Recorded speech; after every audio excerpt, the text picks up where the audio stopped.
think we're ready to get started. We've given people enough passing time. Thank you all for coming out on this cold January night, or if you're live streaming us, hello. Thank you for staying cozy. My name is Marissa. I am a member of the outreach team here at the library. And we are so excited to have Heather here to talk about Born in Blood, the beginning of the national parks. And before I hand it over to Heather, I will give a brief land acknowledgement. The library board here recently approved the library's new land acknowledgement. So I will read that.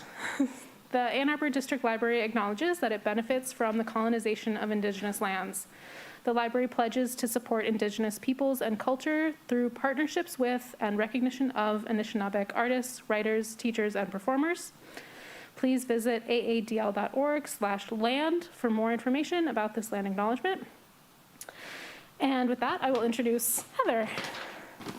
So Heather Bruegl was inspired by a trip to Wounded Knee, South Dakota, and quickly developed a passion for Native American history.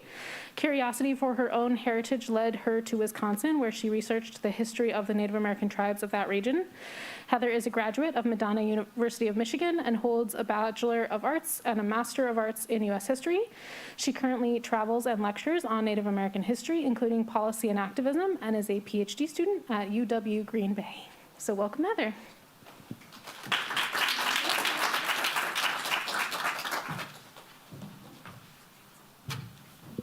Now you guys can see me.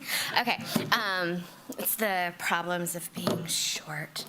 Okay, let me get situated. Okie dokie. All right, hi everyone. Thank you for coming out. It's gross outside, and but the sad thing is it's warmer today than it has been. But be prepared. Did you guys see the weather for next week? It's gonna be cold. So yeah.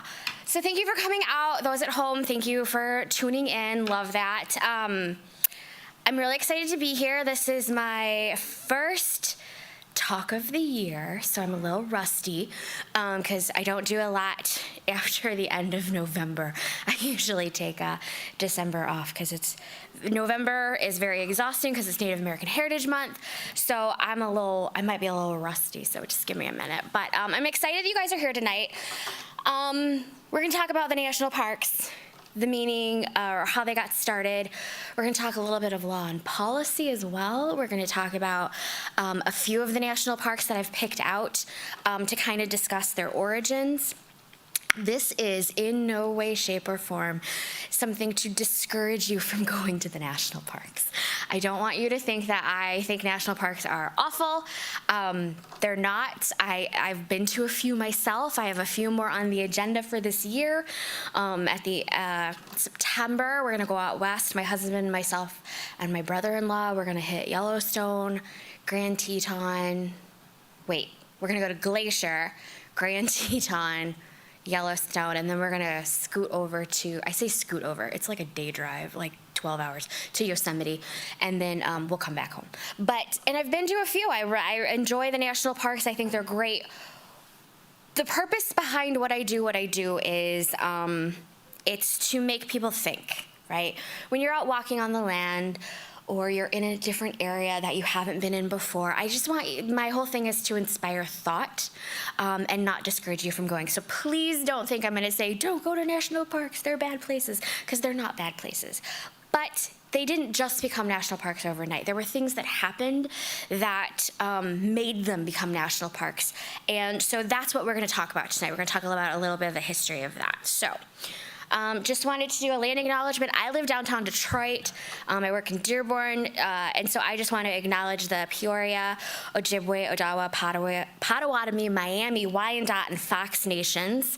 The Ojibwe, Odawa, and Potawatomi tribal nations make up what we call the Three Fires Council, and they predominantly called southeastern Michigan home. We know that these tribes are no longer located in these areas, and they're located in other parts of Michigan, Canada, and Oklahoma and Wisconsin. I should have put Minnesota in there too, and I forgot. I apologize. But we want to pay honor and respect to the ancestors. I think this is important to me. Land acknowledgement is a little bit about ceremony. It's a little bit about talking to the ancestors, letting them know that We're going to talk about them, but also acknowledging their existence and that they're here, because without my ancestors, I wouldn't be able to be here. In fact, yesterday was I can't believe it's even been 9 years since my uncle passed, and he was the one who inspired the work that I do. So it's almost kind of fitting that I have this event tonight, so I'm very excited about that. And it's just like, hey, we know you're here, we feel you, and we just want to acknowledge that. A little bit more about myself. I'm an enrolled citizen of the Oneida Nation of Wisconsin. I'm a first-line descendant, Stockbridge Munsee. My pronouns are she, her, and hers. I work as a historian, an independent consultant, a curator, a researcher, a lecturer. Sometimes I'm at home. And I do a lot. My contact information is up here. If you do email me, I will get back to you, but like give me a little bit of time. 24, 48 hours, I try. I have a Twitter, but I don't use it, so you could message me on there and I might not see it. I'm on Instagram a lot more, and then my website, where you can also get a hold of me on there as well. So feel free to take that information down. Please know, just give me a little bit of time before I respond to you. So that's just a little bit about me. I live downtown Detroit, love it. Saturday's gonna be nuts. It's gonna be very crazy, but my husband, who has loved the Lions through and through, is very excited. Literally, you can see Ford Field from our apartment. I'm excited. I'm gonna root for the Lions this time, though I will tell you, I was raised a Green Bay fan, but they lost, and it's okay. It's all right. We're gonna be all right. So I'm gonna have to wear my Lions shirt. Though I haven't worn a Lions shirt all season, so I feel like if I wear it on Saturday, I'm gonna jinx them. So maybe I'll wear it tomorrow, because I don't want to jinx the Lions, because now I'm all in. So it's going to be crazy. I have one dog. His name is Buster. He's 14. And even when it's 9 degrees outside, he still likes to take very long walks. And I'm like, buddy, you can't do that. It's cold. So there's that. And I actually also work at the Henry Ford Museum as a curator there. So if you're over there, just shoot me a little email and maybe I'll come and find you. So if you didn't already know this was all Indigenous land, and Indigenous people lived here, and so there was quite a robust population of Indigenous people living in what is now called the United States. In the year 1300, we know it was around 10 million. Some historians go back and forth. 1900, the population dropped to its lowest, just under 240,000 people. That's like super, super low. In 1990, it went up to just under 2 million people. In 2013, it was around 5 million, and in 2021, the population was around 6.7 million people. So while those numbers obviously started very high, fell very low, and have come back up, Indigenous people only make up 2% of the people population in the United States. That's it, 2%. And that's only if you identify on the census. There's usually during the census, there's a big push in Indian country for us Indigenous folks to fill out the census. We have community action groups in our own communities, like fill out the census, identify yourself, identify who you are, because we want to know what's going on in Indian country and how many people are in there. By 1890, like I said, around the time the U.S. parks were created, the population was just under 250,000. In 1491, Indigenous people controlled all of the 2.4 billion acres of what would form the United States.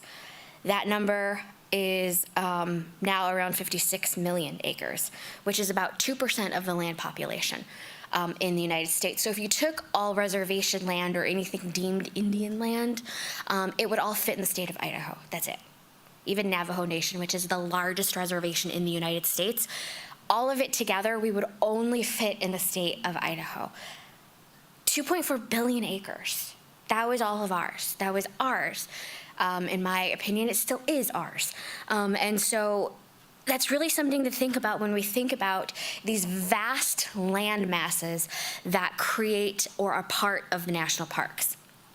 So I want to just show you this timeline of the national parks. And so there's a lot that's happening. So in 1870, and we're gonna go into some of these a little bit more in depth. So I'm just gonna kind of like brief over them now. But in 1872, we have the Yellowstone National Park Act. establishes the first national park in the United States, which is Yellowstone, which I don't know if you guys know this, but I didn't know this until like a little while ago, but it's like a volcano, right? I didn't know that. My husband told me that. And then I thought he was lying. And then I went online and I looked it up, and he wasn't lying. And I was like, whoa, and we're gonna go to like Yellowstone, and what if it explodes when we're there? He's like, it's not gonna explode when we're there. But I was still concerned. So it's like a volcano kind of thing, and so that's interesting. So 1872, we have Yellowstone.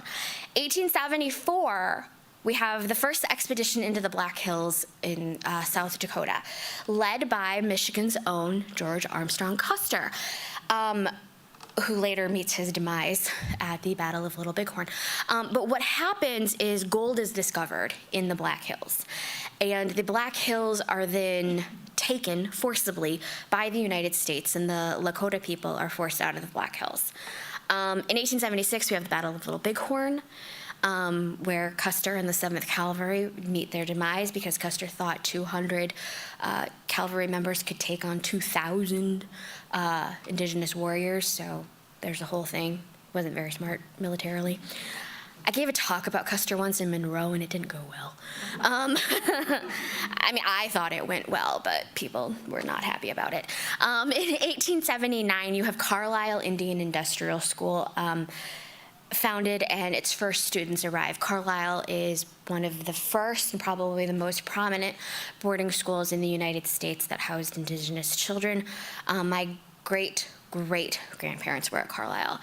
In 1887, you have the Dawes Act, and the Dawes Act is also called the General Allotment Act. And what that did is after Indigenous folks were moved to Indian Territory, which is Oklahoma, the reservations were taken, and then they were allotted. They were divided up into individual allotments, and any, quote, surplus land was sold to non-native settlers. 1890 of Wounded Knee. 1906, the Antiquities Act, which we'll talk a little bit more about. 1916, the National Park Service, and so on and so forth, because I'm not going to go through all of those because we are going to talk about some of them. But feel free to take a picture of the slide. But I wanted to show you that in between the national parks being formed, there's a lot of other things that are happening within Indian country and federal Indian law that is affecting our rights to the land. This is very important to understand and very important to note. So we have the creation of the Yellowstone National Park Act in 1872. This act was signed into law on March 1st, establishing the world's first true national park. It withdrew more than 2 million acres of the public domain in the state of Montana and Wyoming territories. I'm sorry, they weren't states yet, just territories, my bad. From settlement, occupancy, or sale, and to be, quote, dedicated and set apart as a public park for pleasure or pleasuring ground for the benefit and enjoyment of the people. So they took the land to set it aside for the enjoyment of the people. I need to be very clear, it wasn't for Indigenous people. Okay, it was for non-people of color. So I just wanted to make that very clear. It placed the park under the control of the Secretary of the Interior, which is where national parks are under now, and gave the Secretary the responsibility for preserving all timber, mineral deposits, geological wonders, and other resources within the park. The park's establishment set a precedent for placing other natural reserves under federal jurisdiction. I think it's also important to note, under the Department of the Interior, you've got the National Park Service, you've got the Bureau of Land Management, you've got Fish and Wildlife, you've got all these other things that have to do with outdoors and managing resources. The Bureau of Indian Affairs also falls under the Department of the Interior. We used to be under the Department of War, now the Department of Defense, when the Indian Wars were going on. And after they subdued us, we were moved under the Department of the Interior. So just think about that as we're talking about the control of fish and wildlife and land. We're talking about also people being managed under this department as well. We also have the Antiquities Act of 1906.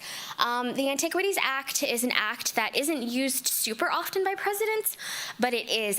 President Obama used it under his administration, and I think it was in his second term, and then President-elect and current incoming President Trump used it under his first term to actually roll back some protections that President Obama had done. So it's been used for good and evil, in my opinion. But this was signed by President Theodore Roosevelt on June 8th, 1906. Teddy Roosevelt was a huge advocate for land protection and preservation, but we'll talk a little bit more about him. And it grew out of the movement to protect prehistoric cliff dwellings, Pueblo ruins, and early missions in the Southwest. So there actually was some sort of indigenous preservation going on with the Antiquities Act, which I found very interesting. It authorized the president to proclaim and reserve, quote, historic landmarks, historic and prehistoric structures, and other objects of prehistoric or scientific interest on lands owned or controlled by the United States as national monuments. It also prohibited the excavation or appropriation of antiquities on federal lands without permission from the department having jurisdiction. Nearly a quarter of the units currently in the National Park System originated whole or part of the Antiquities Act. So it did actually establish some good in protection of some of these sites, but in order to do that, it had to push the indigenous people out. So then in 1916, Woodrow Wilson created the National Park Service. By August 1916, the Department of the Interior oversaw 14 national parks, 21 national monuments, and the Hot Springs and Casa Grande ruin reservations. Still, there was no unified leadership or organization to operate them. Lacking this, the parks and monuments were vulnerable to competing interests. With encouragement from future directors Stephen T. Mathers, the National Geographic Society, journalists, railroad interests, and others, Congress passed the Organic Act, which established the National Park Service and placed all existing parks under its management. The legislation established the basis for the National Park Service's fundamental mission, philosophy, and policies. So now we start to see the whole National Park Service itself come together under one organization. We start to see more rules, regulations, and how the land can and cannot be used. We have the Wilderness Act of 1916, which, when I was reading about this, before I even read more about what the Wilderness Act was, the name just kind of stuck out to me, Wilderness Act. And I often think about this in terms of how we think about and describe quote, uninhabited land, and how indigenous people are described. When I was living in New York State, not the city, I lived just outside, or I lived in Hudson, and if you're familiar with the painter Thomas Cole, his home is just on, it's in Catskill, so it's on the west side of the Hudson River, and then when you cross the river on the east side, you have Olana, which is the home of Frederick Church, who was a student of Thomas Cole. I was like, I'm going to forget his name. And that would be very bad because I've done work with both organizations, so that would be very bad if I forgot them. But there was a point to this. Oh, okay, so Thomas Cole is kind of considered the father of the Hudson River School of Painting. And if you look at some of his paintings, they're landscapes, and when he does incorporate people, they're very, very, very small in his paintings. And indigenous people, he sometimes incorporates. He has one painting weirdly called Last of the Mohicans, and as a descendant of the Mohicans, hi, we're not gone.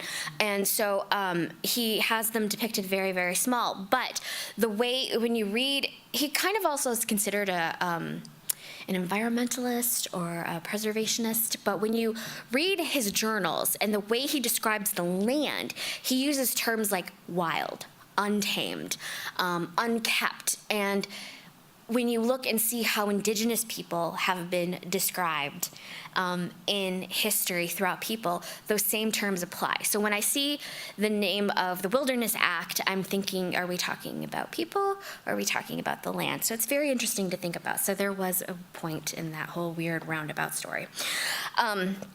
The Wilderness Act of 1964, Congress adopted a policy of securing wilderness areas for the benefit of present and future generations of America. It established the National Wilderness Preservation System, composed of federally owned areas designated by Congress as, quote, wilderness areas, that would be administered in a way that would leave them unimpaired for the use and enjoyment of the American people.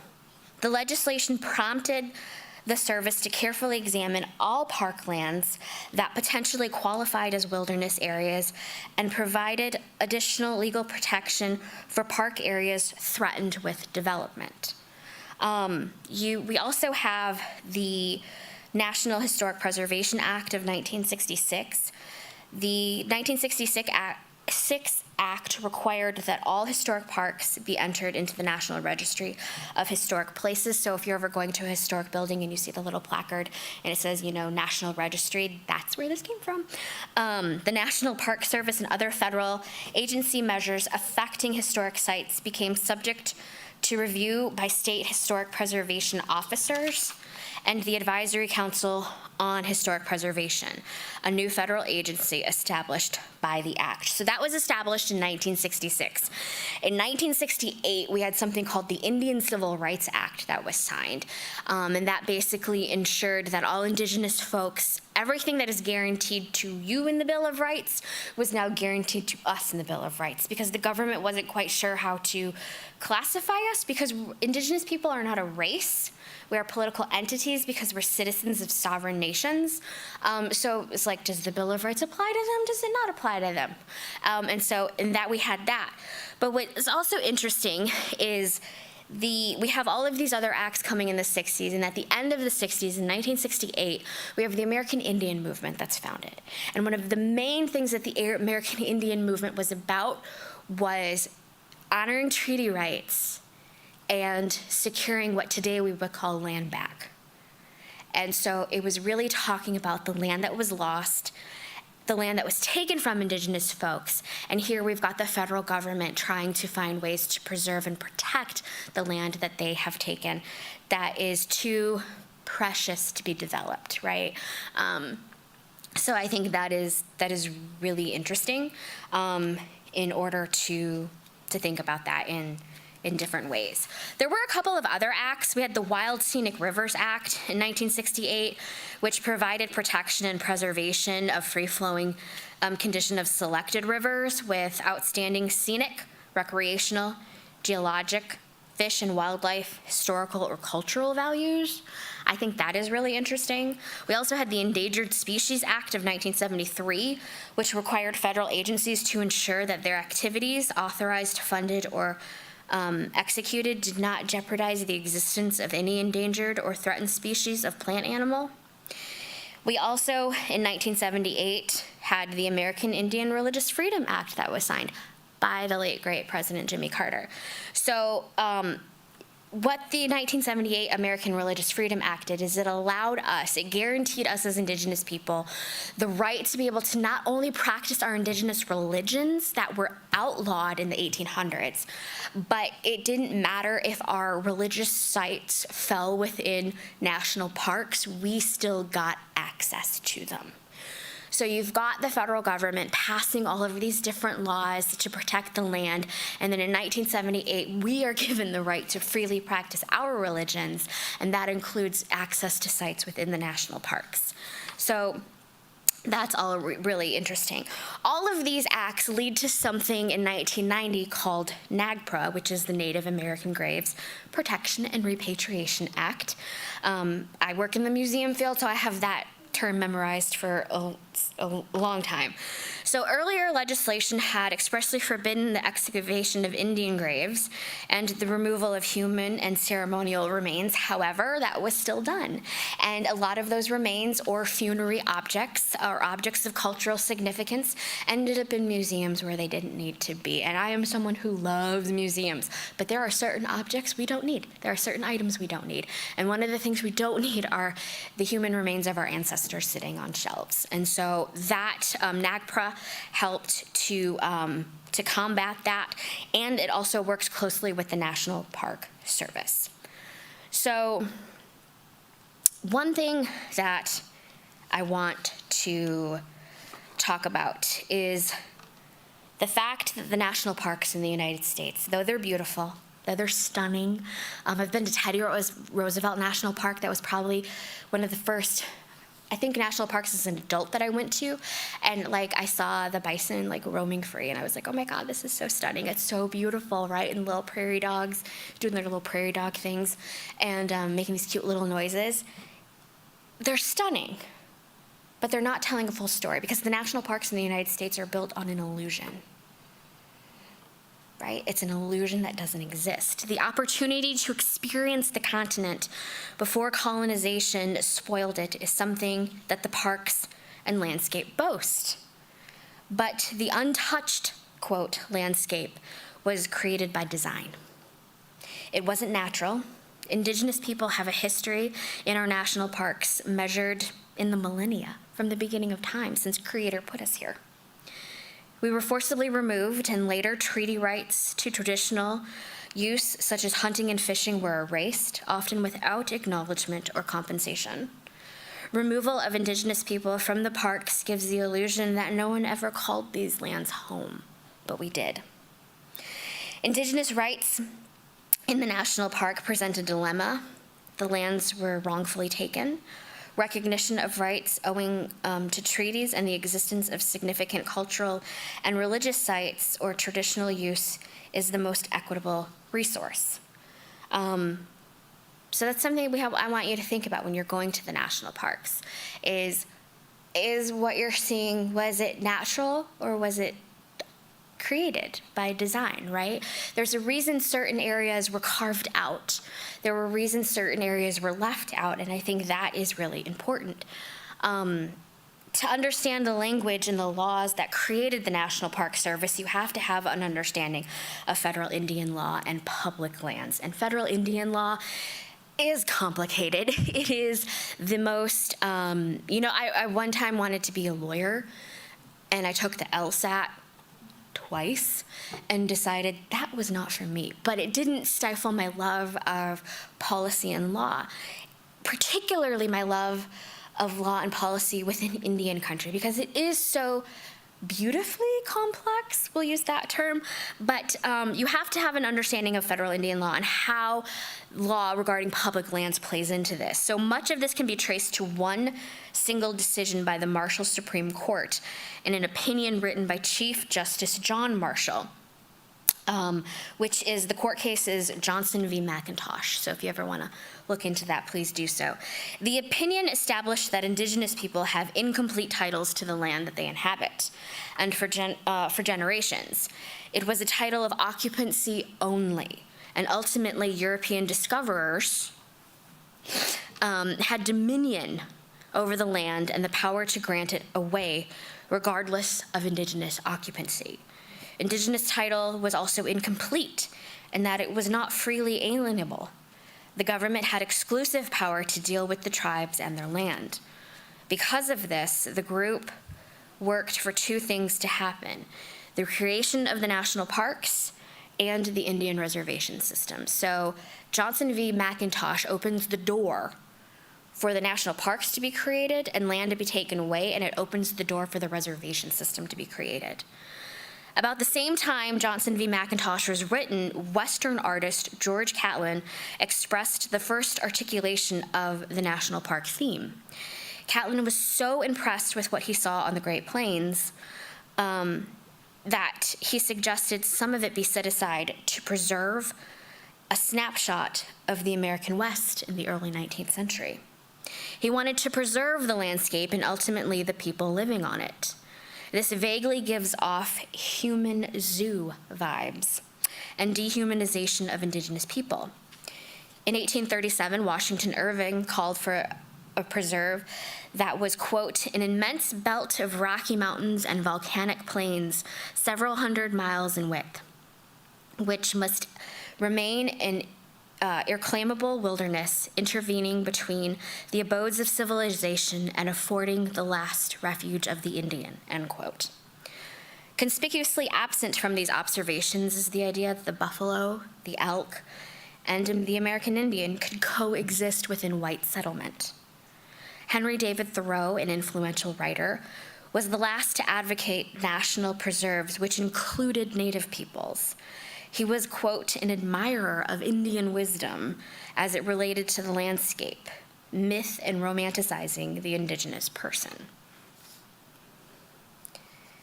Thinking had to be changed by the time the parks began to be created, beginning with Yellowstone in 1872. No longer were the parks used to preserve an inhabited landscape. Instead, they were a pleasuring ground for people, a preserved landscape that had not known the hand of humanity, except it did. There's a reason that those landscapes are, quote, pristine.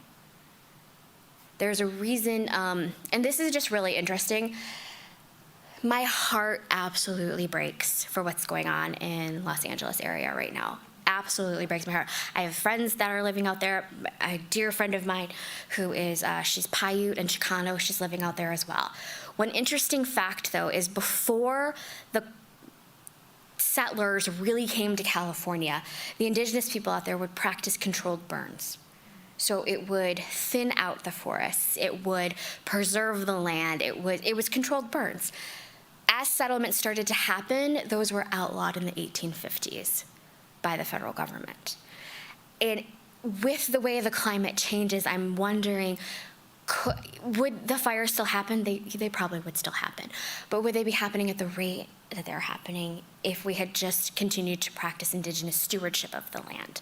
And a lot of environmentalists now, funnily enough, or not funnily enough, maybe sad enough, come out and talk about ways of land preservation. And they're like, oh yeah, the Indigenous people of the area did it this way. And we should be doing it this way, because it's like we've been telling you for decades, hundreds of years at this point. This is how you protect the land. And it's just now that our Indigenous knowledge is being used, and they're like, oh yeah, we should have been listening to you the whole time. You should have. But I'm glad you're doing it now. Writers such as John Muir perhaps naturally felt that preserving nature and human occupation was incompatible. Muir's writings are an excellent example of how far removed Indigenous people had become from their landscapes for the early 20th century. When visiting Glacier National Park, which I'm going to go see later this year, he saw his Indigenous guides as ignorant and superstitious. He believed humans should connect with nature spiritually through observation only. His views of Indigenous people around Yosemite were nothing short of disdainful. In an extended essay called The Mountains of California, of the 16 chapters, none are devoted to the Indigenous people who were still living near the park. Samuel Bowles, an influential advocate of both the national park system and Indian reservations, saw the two as incompatible. The parks were to be the pleasure ground and health home of the nation. In contrast, the Indians he advocated removing from these places were doomed to extinction. And thus the reservations would, quote, smooth and make decent the pathway to the Indian's grave. Despite late 19th and early 20th century writers' attempt to justify Indian removal on the grounds of manifest destiny, or an idea of pure wilderness being uninhabited, considerable effort was put into the argument that many of the Western parks had never been used by Indigenous people, and therefore there was no removal taking place. They weren't using them. They weren't living there. They were too perfect to be living there. I'm like, seriously? Similarly, American Indians were supposed to not have used the area near Mount Rainier in the interior of the Olympic Peninsula due to an unspecified, quote, fear of spirits. The idea parklands were useless to Indians can be found in the secession negotiations between the government and the Blackfeet tribe over Eastern Glacier National Park. So there's a perception that Muir and Catlin had held firm in the psyche of the nation.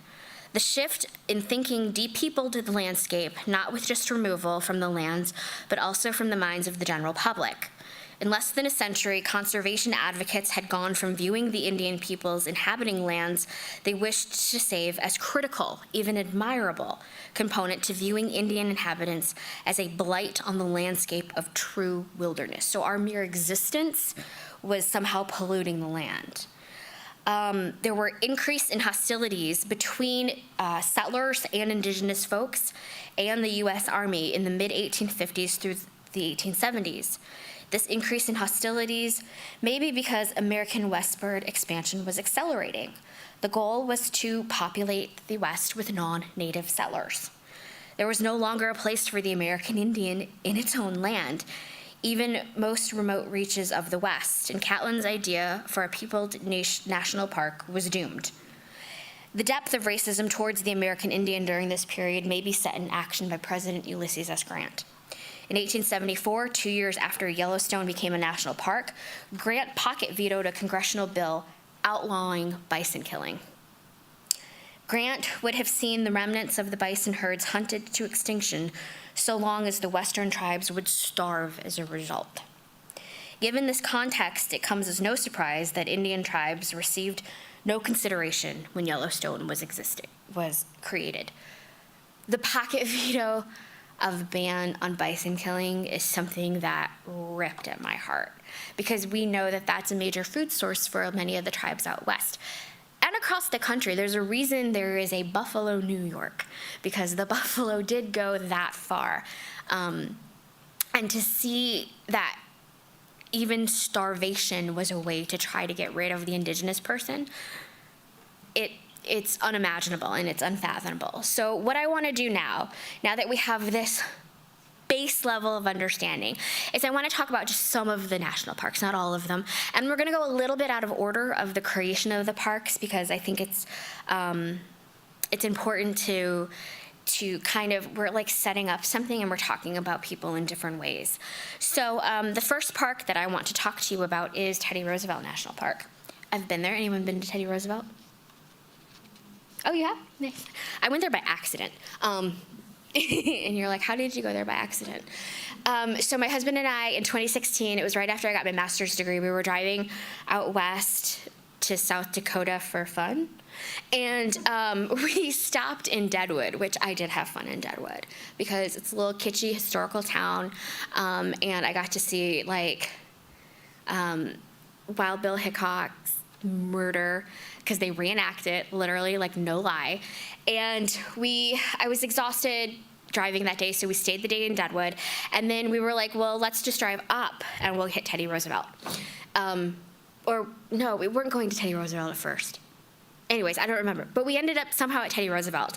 And we were at the entrance, which is the southern gateway to the park, which is in a little tiny town called Medora, North Dakota, which would not exist if it wasn't for it being an entrance to the town. I will say the best omelet I ever had, though, was at a tiny little greasy diner that was in Medora, North Dakota. So if you're ever there, there's a tiny little diner down the road. Please go to it.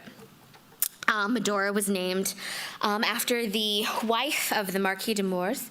Her name was Medora von Hoffman, and so the Marquis was like, I'm going to name this town after you. And so they named it. Roosevelt actually went there to hunt bison in the Dakota Territory in 1883. In 1884, when he was back home in New York, his first wife gave birth to their daughter Alice. Unbeknownst to her doctors, the wife had a kidney ailment and she died on Valentine's Day that year. Teddy Roosevelt's mother died the same day in the same house. So he had a little bit of things going on. So he goes back out west. And he leaves and he goes back out there and he builds a ranch outside of Medora. And the cabin that he stayed at, it's part of the park now and you can go to it. I don't know if you can go up to it. I think you can go right up to it. I didn't go up to it. And he didn't last long out there, though. The West never became his permanent home, but he left his mark on it. And in return, it left a mark on him. He left his mark on it.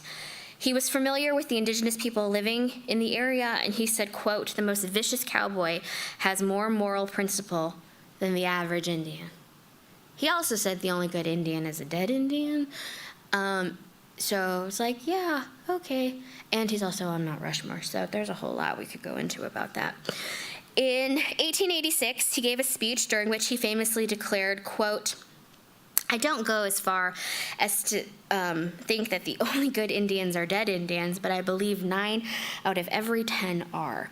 And I should like to inquire too closely in the case of the 10th. I know, right? It's awful. It's very, very bad. So in 1903, he finds himself going back out west. April of that year, he embarks on a 14,000-mile train journey that took him through 24 states and territories in 9 weeks. He traveled through Yellowstone, the Grand Canyon, and California. Along the way, he gave speeches at the Grand Canyon, at Yellowstone. He laid the cornerstone of the Roosevelt Arch near some redwoods in Santa Cruz. Regarding the Grand Canyon, he said, quote, "I want to ask you to do one thing in connection with it in your interest, and that is in the interest of country, is to keep this great wonder of nature as it is now. I hope you will not have a building of any kind, nor a summer cottage, a hotel, or anything else to mar the wonderful grandeur, that sublimity, the great loneliness and beauty of the canyon." And in Yellowstone, he said, "Yellowstone Park is something unique in the world as far as I know.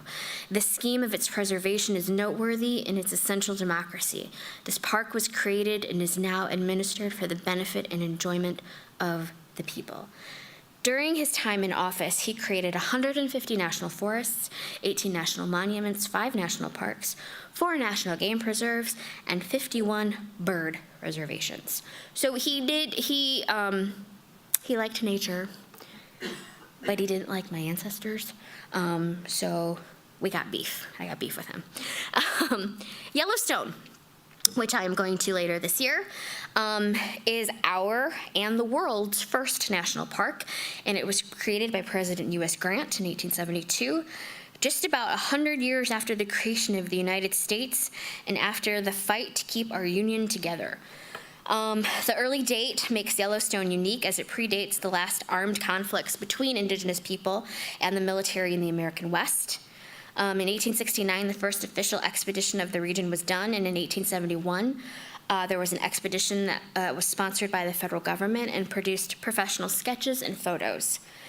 In 1872, Grant signs the Yellowstone Act. With the stroke of a pen, the indigenous inhabitants of the land were now trespassers. So if you still lived in what is now the park of Yellowstone, it was created the minute the Yellowstone Act went into effect, you were now a trespasser on your own land, in your own house, in your own home.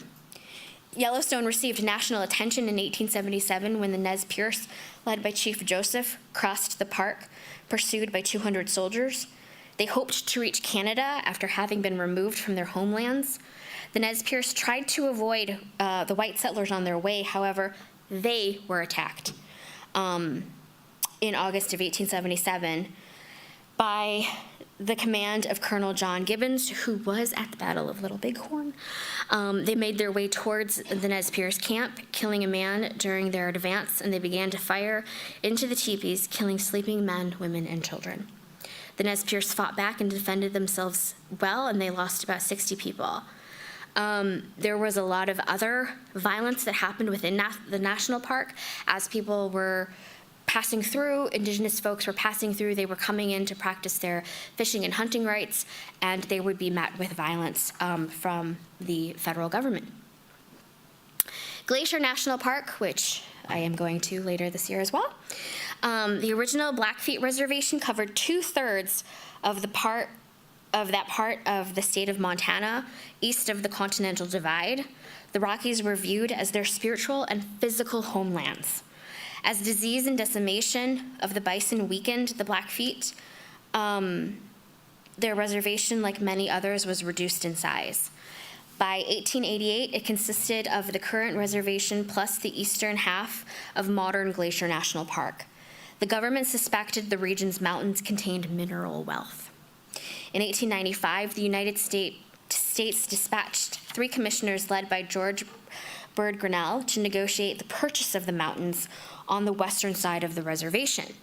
Grinnell was the founder of the Audubon Society in New York, and he accompanied Custer in the 1874 expedition of the Black Hills that resulted in the discovery of gold and the ultimate loss of the Black Hills for the Lakota people. The commissioners offered a small sum of $1 million. The Blackfeet didn't want to sell. However, after a very harsh winter in the area where 600 Blackfeet died, the tribe signed away their land that would become Glacier National Park. Eventually, the land was sold for $1.5 million, which, according to a modern-day judge, was, quote, plainly an adhesion negotiation. However, hunting, fishing, and timber cutting rights were expressly reserved for, quote, so long as the same shall remain public lands of the United States. The agreement was bitterly accepted on behalf of the tribe by Chief Whitecalf, who stated, quote, Chief Mountain is my head, now my head is cut off. The mountain has been my last refuge. As early as February 1912, a park ranger arrested Blackfeet for hunting in the park, warning them, quote, they will no longer be permitted in Glacier National Park. They will be summarily ejected if found within the park. From that time forward, hunting and fishing rights in the park have been denied to the Blackfeet. The National Park Service then went on to extend the park boundaries 6 miles, pushing into the Blackfeet reservation, so that the Blackfeet would not kill animals which spent part of their time in the park, though they had every right to because it was on their hunting lands.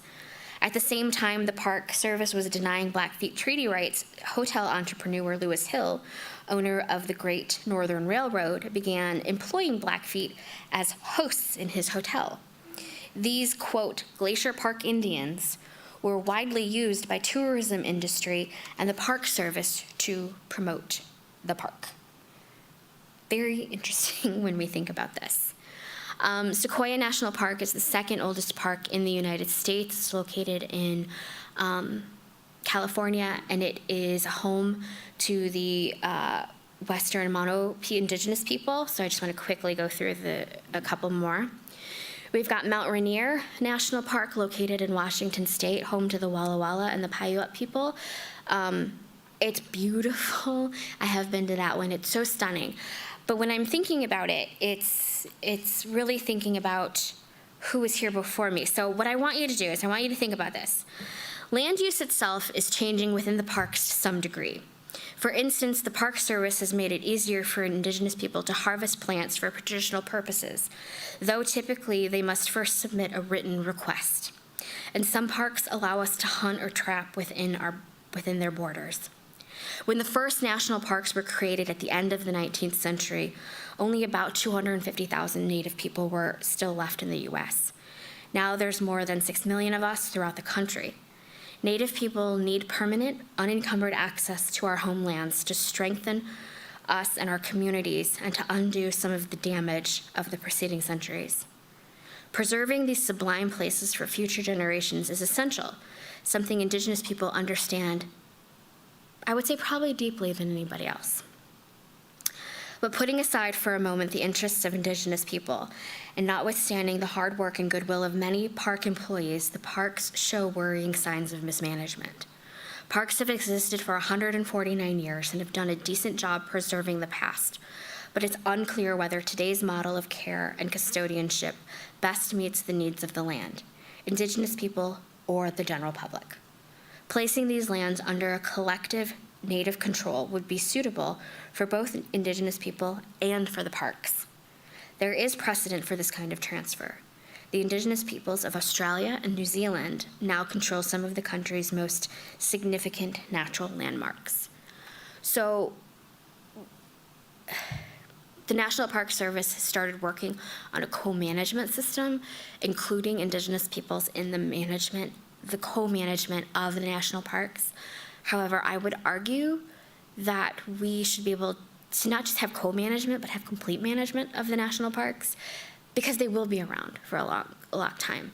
So when you go to these national parks and you're hiking or you're fishing or you're camping, if that's your thing, I want you to stop and think about what who was there beforehand. And then usually in these presentations, I give a slide where I list resources for people. Like, oh, if you want to learn more, go here, watch this, do this. Instead, for this one, I purposely left that out.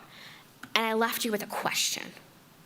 What can we do to make sure people know that these beautiful parks are the homes of Indigenous people? So it's a question, it's a call to action, and it's a challenge.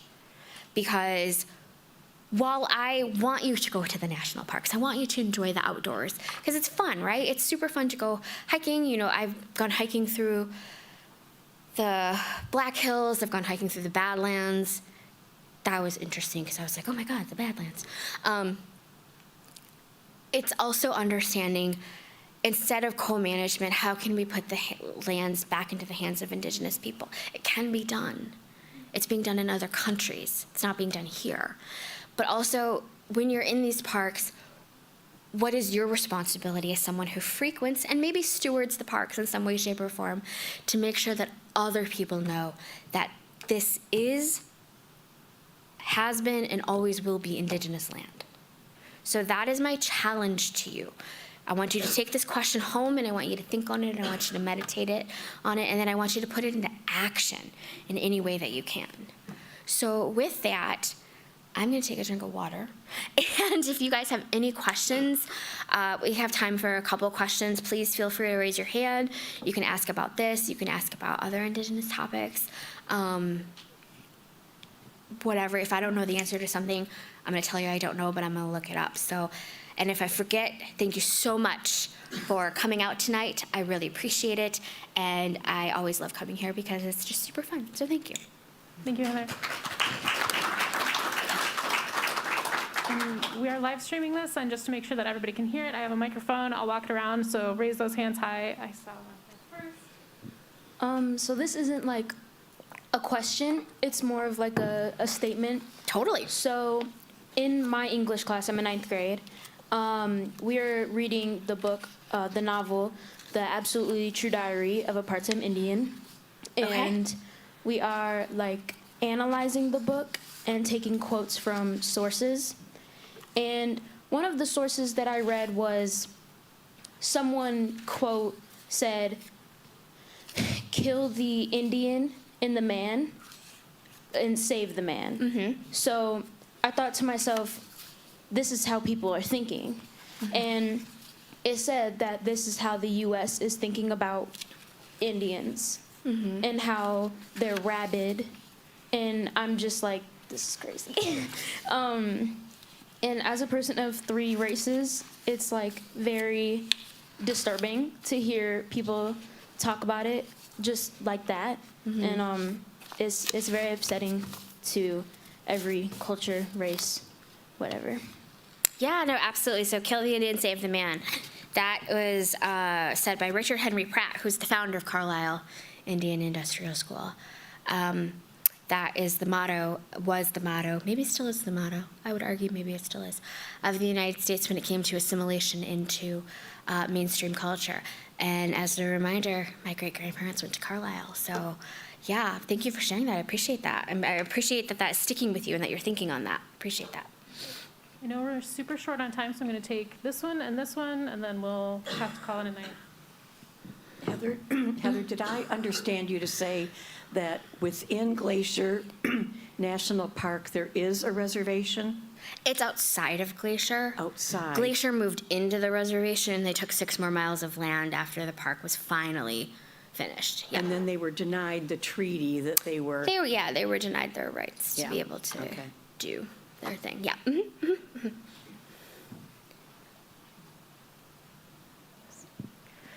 Thank you so much for this talk tonight. Mm-hmm. It's been really informative. I've had the opportunity to work in 2 separate national parks, Zion in Utah and Wind Cave in South Dakota, right near the Black Hills. Yeah. Both of those parks are actively working to hire Indigenous interpretive rangers. Do you ever consult with the National Park Service or individual national parks about history and helping to educate those interpretive rangers? Or even like wilderness rangers out there who maybe encounter tourists. Do you ever work with the National Park System or individual parks on education and interpretation?